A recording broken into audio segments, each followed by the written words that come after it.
morning, friends. There is a budget session of Parliament from 31st of this month, and central government is planning to present its next budget, that is for the year 2025-26 on the 1st of February. State governments will also present their own budget during this period. The question is, what should be our expectation from the next year's budget? You know that we are spending almost more than 100 lakhs crore, central and state government taken together. There will be some increase in that allocation also. So we are going to expect around 125 lakhs crore budget, approximately, for the next financial year.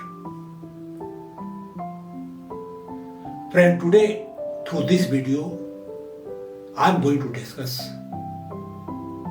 that what type of budget the central finance minister and his finance minister of state should bring, so that India can become a happy nation and truly a developed nation by 2047, that is within 100 years of gaining independence.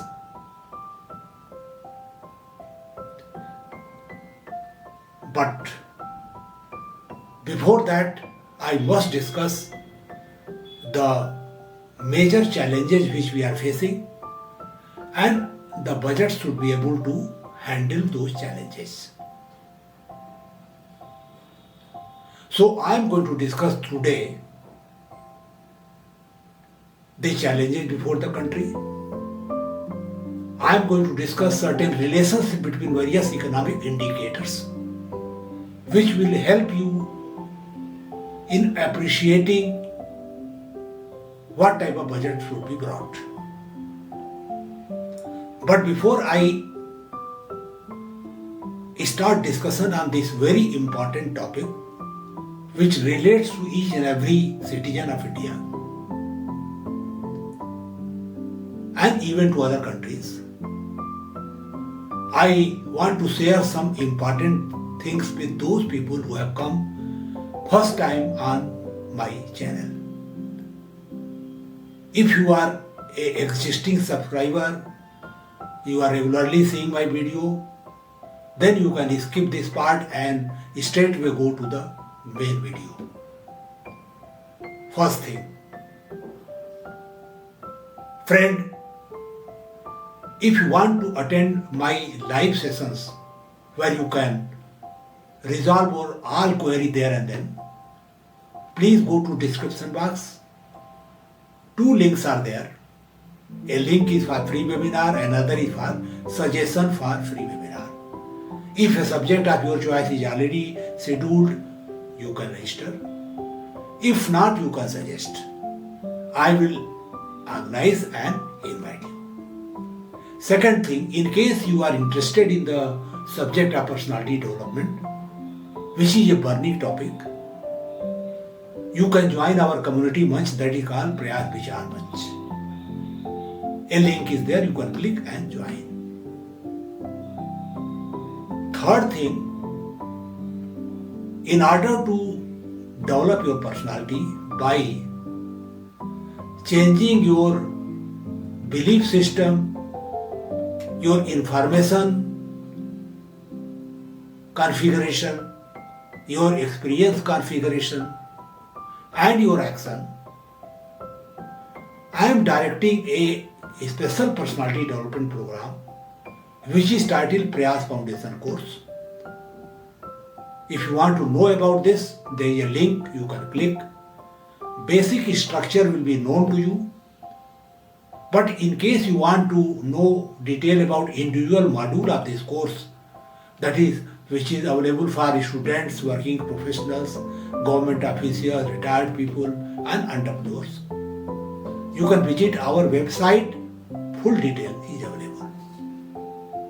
And lastly, I don't want that even poorest of the poor person should be deprived of benefit of my program. So I want your assistance in this matter. Friend, I am not demanding any financial assistance or donation from you. I am only requesting that in case you have got more than 1 hour free time after doing all your activity, wherever you are working, you can donate that free time to me, to our organization, and sitting at your home, through your mobile phone, you can conduct this particular course under my guidance and training. And you will get some income also. So you can utilize your spare time, you can get a lot of satisfaction. Friend, I am sure that you are going to check the description box and help me in some manner which is suitable to you. Now friend, let us discuss what type of budget we should expect from central and state government for the next year, that is 2025-26. But before I can detail expectations, I must discuss challenges which the budget should solve. The most important challenge before our current economy is that our GDP, that is gross national product, gross domestic product, the rate of growth is decelerating, decreasing. Share market is also behaving in a erratic manner. GDP, that is gross domestic product, includes private consumption, private investment, government investment, government expenditure, export minus import. So these are important element of gross domestic product. So this is decelerating. That means Indian economy is losing its steam. This is a very important challenge which we are facing today. We are also witnessing drop in the value of money vis-a-vis dollar and other currencies. There is a very significant level of trade deficit. Our exports are less, our imports are more. That is also putting pressure on the value of money. Inflation is also there, that is also putting pressure on money, value of money. The next important challenge is unemployment problem. Youth is facing this problem seriously. Their future has become very, very challenging. The next challenge before India today is sharply increasing economic inequality. When I talk of economic inequality, I want to share some data with you which will reveal the extent of disparity in our country.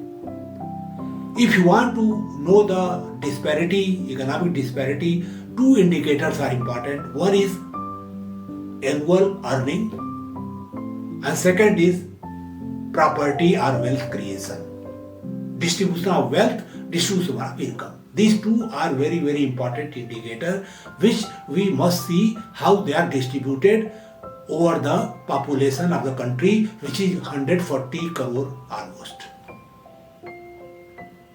You'll be surprised to know that only 1% top population is earning 22.6% pre-tax income.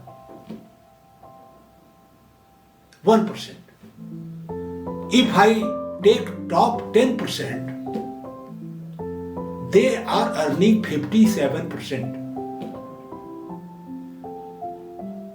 And if I see the bottom 50%, that is half of the population, that is 70 crore people of India, they are earning hardly 15% pre-tax income. This is the level of disparity so far income is concerned.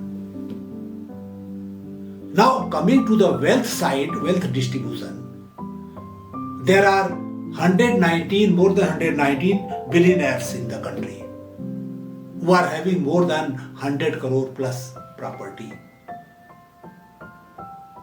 And their wealth has multiplied 10 times in last 10 years. This is the way their wealth is increasing day by day. Now, 13,000 people are ultra rich. That is, they are having at least 25 crore rupees wealth.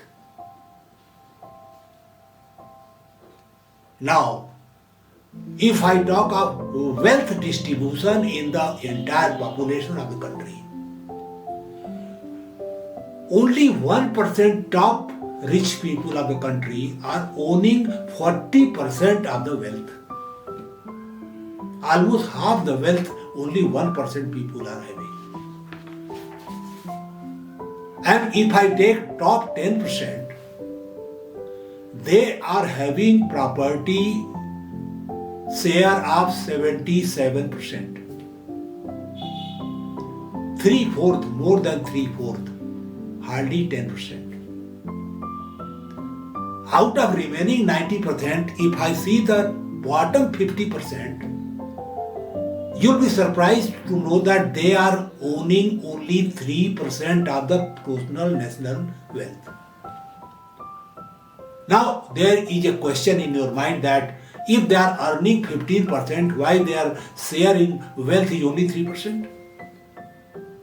You must know that wealth is created out of saving, investments.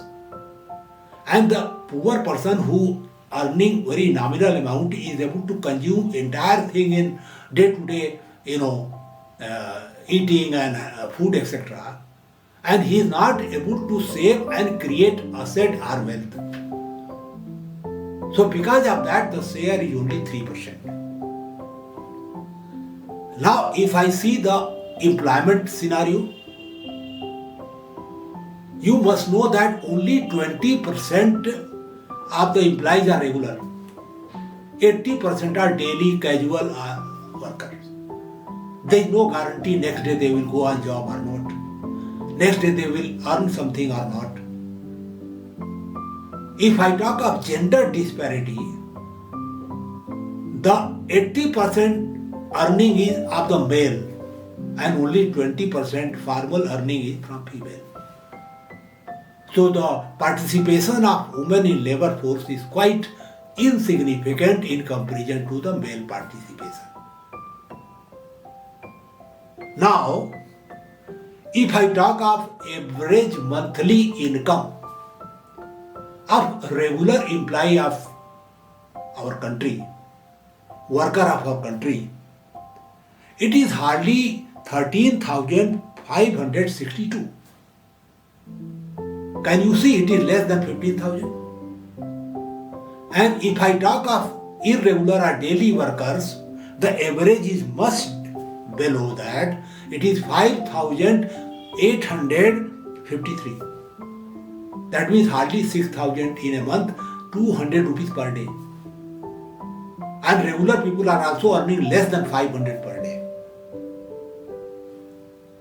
And in the same country, people like Subramaniam, who is chairman of L&T, who has educated that people should work 90 hours per week, is getting 51 crore rupees salary in a year. This is the type of disparity we are having, and people are preaching that you should work 90 hours per week. Now, only 1.6% of the employees or worker are getting more than 50,000 rupees per month. So if the income tax rebate is there above 7 lakh, it is only for people who are almost 1.5% or 1%. Now, if you talk of poverty, at present extremely poor people are 6.3% of the population.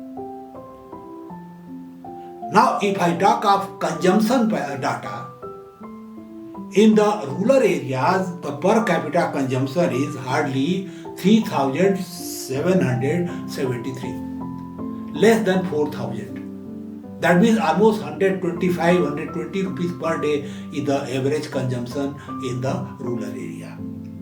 If I talk of the urban area, it is 6,459, almost 200 rupees per day, you can say. You'll be surprised to know that every year almost 6.3 crore people are shifted to poverty line because of medical expenses. So this is the type of, economic disparity which we are facing at present. And this disparity is result of presentation of almost 76 budgets after independence. So do you think that the direction of budget is right or wrong? Are we working for 1% people of the country, or we are working for 99% people of the country? Now, next problem we are facing is abnormal delay by courts in deciding cases. An estimate has been made that if all the judges, without sleeping, without eating, without taking rest, clear 100 cases per hour, the pendency will be cleared in 35 years. More than 5.5 crore cases are pending. Another problem is external security scenario. China, Pakistan, Bangladesh. You know better than me that what we are facing. So we require money for that also. Poverty is still very much prevalent. And what can be more revealing evidence that even today 80 crore people require ration. Are they poor? Or they can't afford 2 meals on their own? So this data itself proves that all the budget which has been brought in the past has taken wrong directions, wrong policies, wrong implementation. The next very difficult problem is climate change. Serious pollution level in Indian cities, especially in the north. It is having serious medical health emergency situation, causing a lot of wastage of money on medical science, etc. So these are certain important challenges which we are facing. Now, whatever budget is coming, it is able to resolve this problem.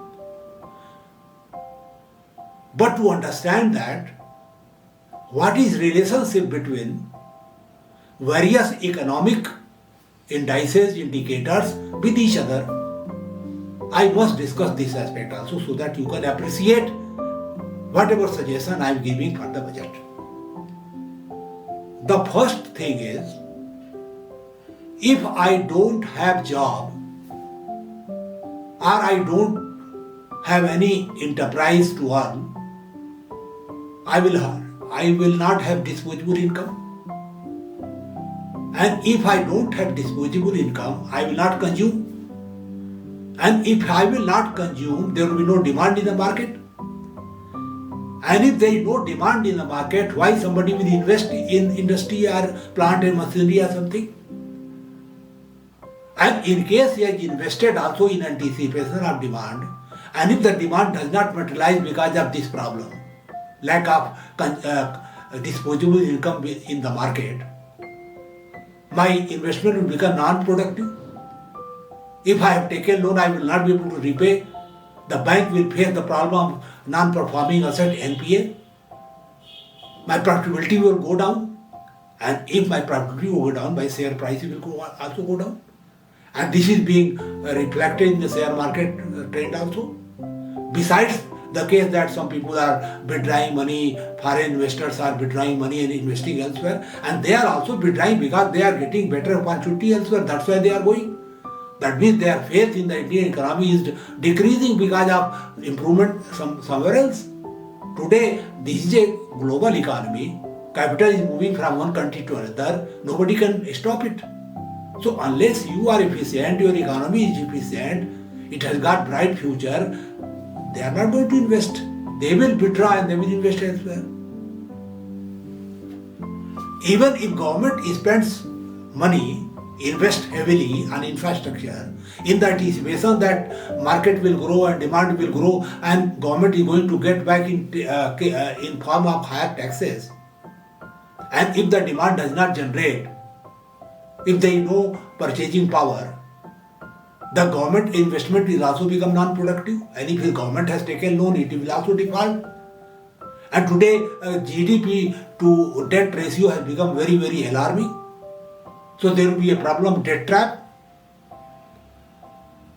So this is a very, very clear-cut relationship between disposable income, market demand, investments.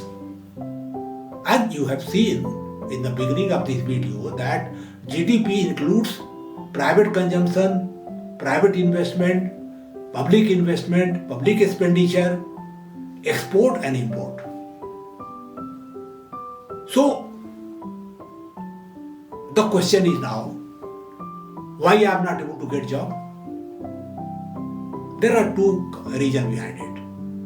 One, there is a lot of technology being induced mindlessly, like AI and all, which is eating away jobs because of automation. That is number one. Number two, the people who are coming out of colleges and universities, they are not employable as per the employers. They don't have proper skill set. That means the education, quality of education is very, very bad. The government has been privatizing indirectly. They are having contract teachers.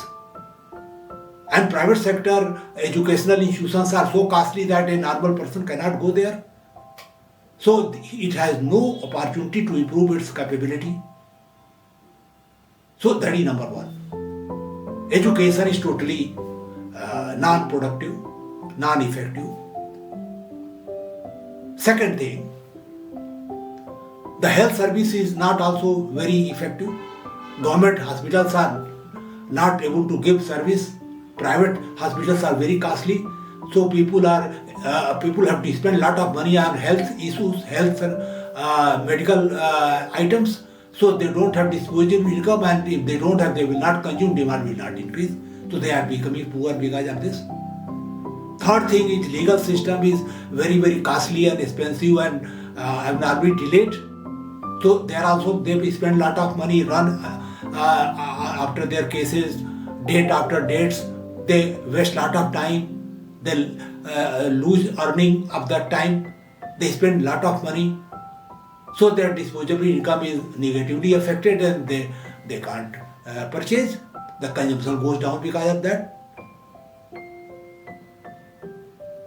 So friend,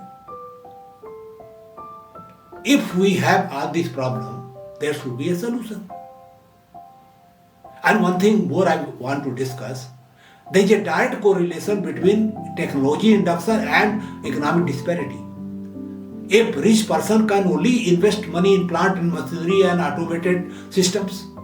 And once he does that, his profitability increases many times because of reduction in the cost of material, because of less wastage and better quality, and reduction in the manpower because of automation. So labor cost also reduces, his profit is going up and he is becoming richer. And you have seen that 10 times, the wealth has become 10 times of the billionaires. So on one hand, they are becoming rich and rich, and people who lose job because of this, they become poor and poor and poor. So economic disparity is being fueled by technological innovations and induction supported by capital. So these are certain, relationship which we have to understand. Second thing, so far import-export is concerned, if our people are not capable, they are not skilled, we don't have proper quality control, how we can increase our export? So we are losing on export front, we have to import and trade deficit increasing. And last but not the least, taxation. Government has resorted to over taxation. GST is being paid by 60% GST paid by poor people. So first you pay income tax and then you pay GST also. On the whole, you are paying 50% of whatever you are to government. And then the money is not being used properly. So over-taxation is another reason for decrease in purchasing power and weak demand in the market. So these are certain reasons which are leading to such a scenario which I have just discussed. Now let us discuss what budget should have for next year. Now friend, having discussed the major challenges which Indian economy is facing, Indian people are facing, and interrelationship between various economic indicators, now we can discuss what next budget should provide. First thing, government should ensure free quality education to each and every citizen of India. Number two, they should ensure free, good quality health service to each citizen of India. Third thing, government should ensure quick judgment in courts, quick investigation by police to ensure that people have faith in the system, they don't waste money on this. Then they have to improve the taxation, paradigm shifting tax system. All essential services like education, health should be tax free, no GST, so that they become cheaper.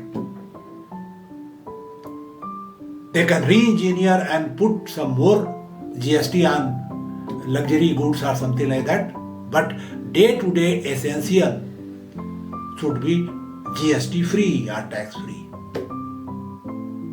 Here I will like to say that there should not be too much complexity or distinction in same product depending upon its configuration, because it creates so much confusion in the mind of people who have to pay tax.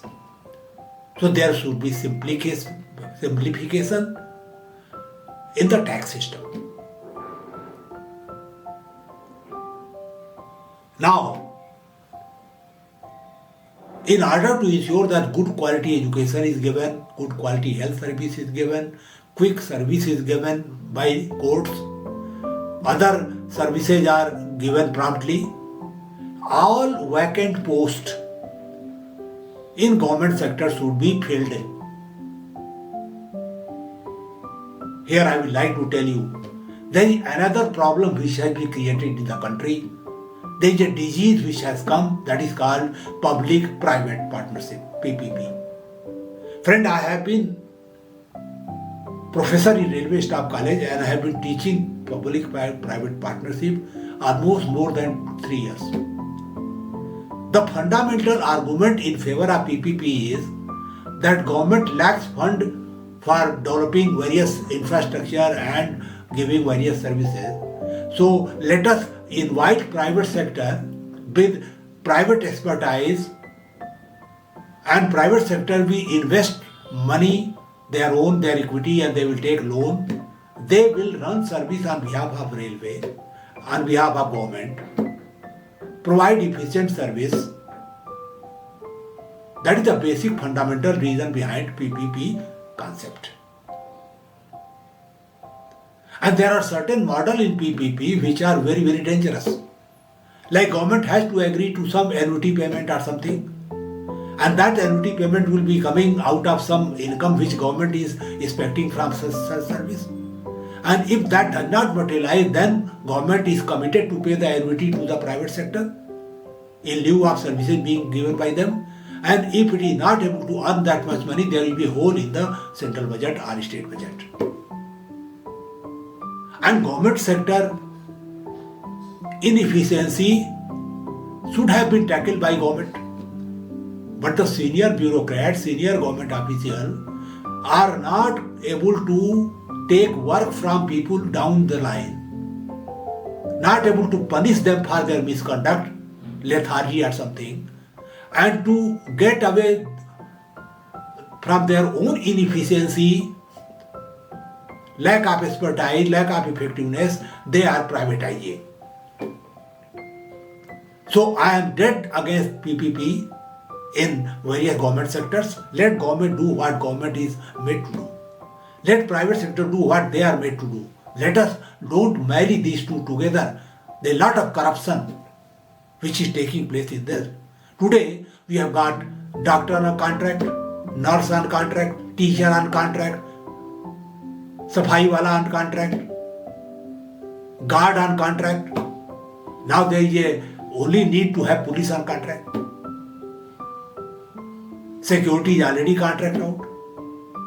And what payment they are being made by their contractor, only God knows. What type of workforce we are trying to create in government? Government should be a model employer, government should be an example for others. And government is inviting this type of experiment in government. A contract teacher who is getting 5,000 a month, what you can expect from him that he will teach? So I am dead against that. I am also dead against certain posts being filled by re-employment by retired people or something. There is a problem of unemployment in the country. All quasi-judicial bodies, all forums should be manned by regular employees. They will be accountable. They will give result. If tribunal is there, it should have full-time working employee. He should have no other work. So he can be accountable. So let us not take sidelines to reduce employment. So government should fill all the posts. Government should train these people. Government should take work from them. Government should ensure that they deliver rather than inviting private sector and going for privatization. Let private sector do whatever they want to do.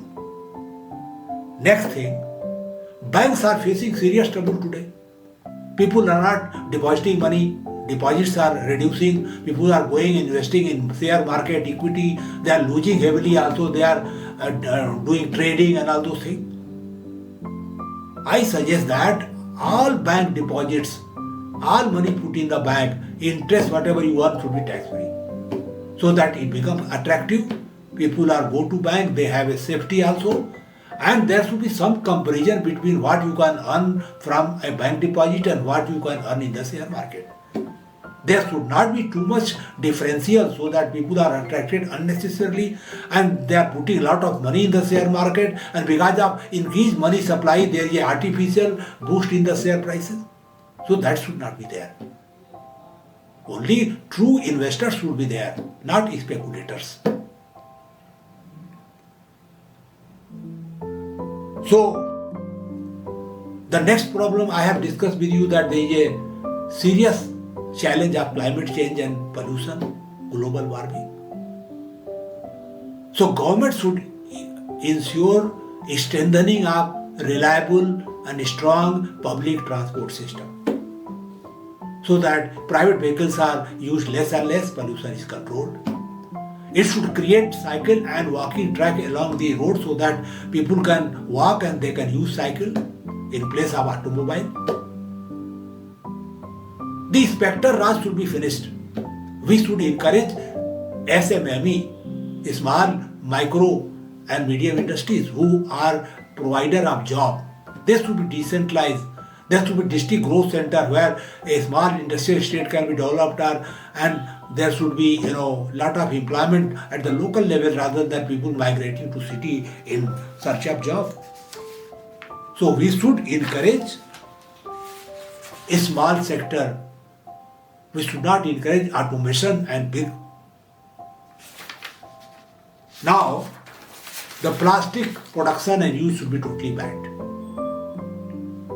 Solar energy should be developed in a mission mode without questioning. You should give subsidy so that people are implementing. That's all. Now, the election expenses should be funded from exchequer. They should not be left to the candidate who can get donation from party and through electoral bond to the corporate houses, so that they are forced to work in the favor of corporate against the interest of public, general public.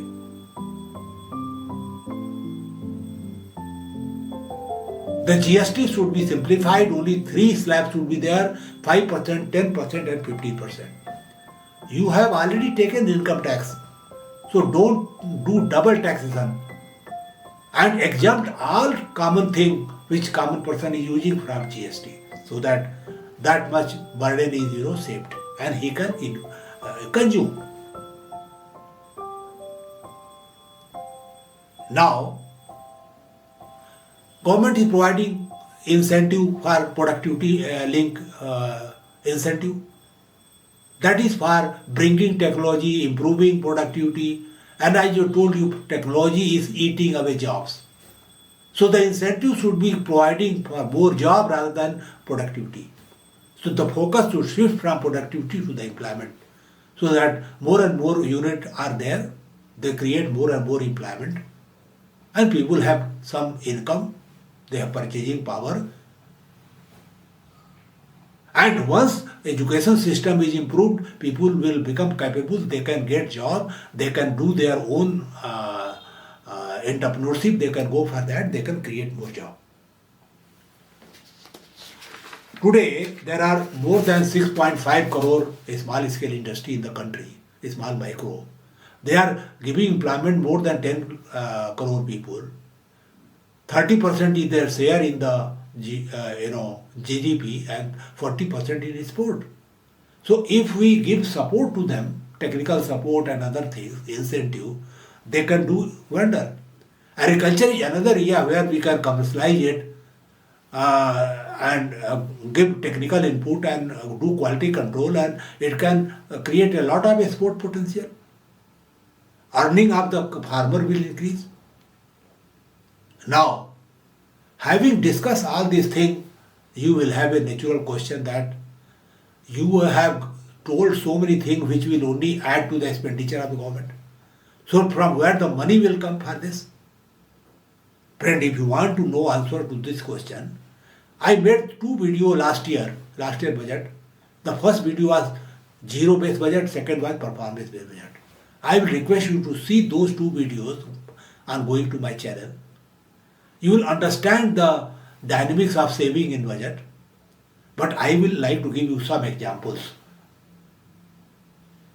I have told in that video that more than 12.5 lakhs crore are being leaked out of 100 lakhs crore budget due to corruption. If that corruption can be saved, this money will be available for whatever I am suggesting. Second thing, government is wasting taxpayer money. Tell me, if you have created an airport in Azamgarh, how much air traffic will be generated? You are creating a small airport all over the country where 1 or 2 flights will also not be possible, and they will be also stopped after some time because of lack of traffic. And you are spending crores and crores rupees, 50 crore, 100 crore on one place. Is it not a wastage of time? Wastage of money? wastage of land. If somebody wants to take air, he can go to a major city where airport is there and catch from there. Why he should catch from Azamgarh and Gazipur and Allahabad? So this concept itself is a wasteful concept. Secondly, Indian Railway has been having project of bullet train and Vande Bharat. Tell me, one Vande Bharat, if it has to take a proper speed, it will kill at least 100 trains, goods train and passenger train. And by the way, I would like to tell you that dedicated freight corridor DFC was created under anticipation that goods traffic will shift, railway will have more capacity, really will be there, and though railway can use that for passenger and other things, and overall income will increase. But it has not happened. If you compare the pre-DFC income or growth and post-DFC growth, there is not much of a difference. So whatever you are assuming is not correct. So wasting money on certain projects which are not your baby, and you are only imagining that they are their baby, who has asked you bullet train? Tell me one customer survey which indicated they want bullet train. So government cannot decide on behalf of people or customers that what they want. Ask from them, whatever they ask you give them, provided they are ready to pay. The condition of normal train is very bad, whether it is cleanness or services or others, because they are being neglected. We are focusing on some premier train like Vande Bharat, Rajdhani, etc. Rest of the trains are all neglected. There is a need to focus on all the trains together and improve the service, improve the speed marginally also, slowly and slowly and slowly by efficient operating practices, etc. So you can improve the productivity of capital. I have only given you 2 examples. Even road sector, a lot of wastage is there. You are creating unnecessary expressways which are eating the agricultural land, and there is no traffic. And why you don't strengthen the railway transport system to avoid this type of thing, public transport system, so that less vehicles are required, less road is required, and precious agricultural land is not consumed. So you can certainly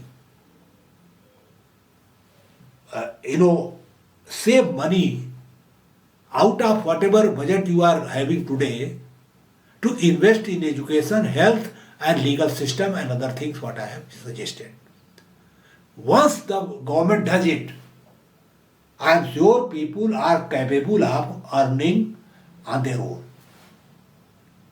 They will be able to create jobs for others. They will go for entrepreneurship. But I can tell you that if after 77 years of independence, 80 crore people require ration from government, it is utter failure. Something wrong has been committed. We have to correct it if you want to become a happy nation or truly developed nation by 2047.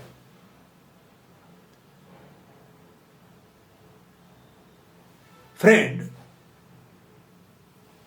I want to conclude by telling you that wonder can be done provided the budget uses money prudently in right direction. I have been a professor of finance. I know that finance is like poison. If you use it incorrectly, it will kill you.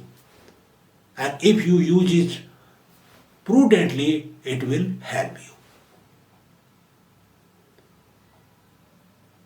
Friend, I hope that you have understood what I wanted to tell you. And one last question and very important question. If the 50% population is earning only 15%, saving only 3% wealth, average earning is so low, how the parties which are only distributing revenues are winning? If I talk of revenue, no political party left behind. Whether it is BJP, Congress, Sapa, Baspa, AAP, you can count any political party, everybody is ready to give revenue. Now central government is giving 2,000 rupees per quarter to farmers as a Kisan Samman Nidhi. I myself is a farmer. I am of the view that it is not Samman Nidhi, it is Apman Nidhi. It is disgraceful. If I am having 5 acres of land, its value is more than 10 crore. And I am getting 8,000 in a year. Can you imagine? So the solution lies in proper planning, proper policy making, proper execution, right type of education, rather than distributing such type freebies to people so that you can get vote and you can continue to fool people as you have done for last 77 years. Friend, I am thankful to you that you have listened to me so long. I hope that you have understood what I have tried to tell you. If it is so, please share this video with others and subscribe to our channel. But before I part, I want to tell you one thing which is very, very important. Unless you are fit, you cannot succeed. And fitness means mental and physical. Mental fitness can be ensured only when you keep away from garbage. Garbage is floating all around social media and other media. Keep away from that. Only take positive information, work on that. Keep improving yourself day by day. So far physical fitness is concerned, you have to be alert. So far your healthy lifestyle is concerned. You have to do exercise, yoga, cycling, swimming, whatever you can do. You have to take proper diet, healthy diet, good sleep, and you have to maintain work-life balance. Not like Mr. Subramaniam who said work 90 hours, become sick, become bad and die. So you have to decide your own course of action. And if as a voter, if you vote for people who work for you, then you will get a government which will work for you. But if you vote on the line of religion, caste and other parameters, certainly you will get a government which you deserve. It will take tax from you, tax money, you will take vote from you, but work for somebody else. So please be careful when you are going to vote. You have to put pressure on your elected representative to pressurize government to take proper policy decisions which is in your interest. Friend, thank you very much.